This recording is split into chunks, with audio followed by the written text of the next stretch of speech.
Hey, so I got a random misfire on this H2 Hummer 6.0 liter engine. Man, I ain't gonna lie to you, it really did a number on me, man. You got a random misfire, a P0300. Man, I did everything. I did everything on it, bro. I changed the coils. I changed all the coils, all the plugs. Only thing I didn't do is change the injector. I did a fuel pressure test. I did a fucking, what they call it? Engine pressure test. I did everything, bro. A leak down test, everything. Everything I did. Change all the plugs. I didn't change the ejectors because I know they're working. And then I swapped them around. So I got a number 6 and number 4 and number 2. All of these misfiring, and that's number 8 back there. The last one is number 8. This is number 7. So I get in a misfire and all of these cylinder right here. All of the cylinder right here, I'm getting misfire. Get what I'm saying? That's 6 right there, and that's 8 right there.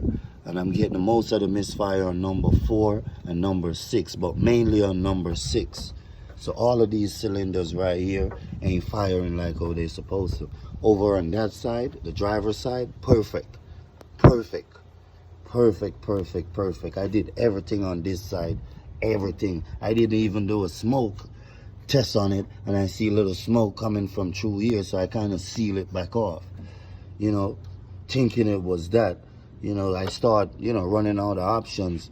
So now, the last thing I did on it, I start checking the O2 sensor and the readings on the O2 sensor. They're working perfect. I take them off, I test them, like how I supposed to. I getting whatever resistance that I supposed to be getting, I getting it. I getting continuity, I getting everything. You get what I'm saying? So I couldn't figure it out. I was like, yeah, it's still stuck. But most people don't tell you that they go through problems when they're messing with a car. They cut it out on YouTube and don't show you everything. But me personally, I just trying to help people. I ain't getting paid for this, But yeah, the catalyst converter is stopped up. And now I get to find out I disconnect the exhaust just now. So when I disconnect the exhaust, the truck start running perfect. Perfect, perfect, perfect, perfect. I didn't do no back pressure or anything like that on it, because like what I say, that was my last option. Because after I checked the O2 sensor, I realized that it ain't running. I realized that, the car ain't breathing like how it's supposed to. So I said, man, it's got to be stopped up. Yeah, H2 Hummer. So that's what it is. A misfire, random misfire on a P0300. Yeah, random misfire. Clogged up catalyst converter.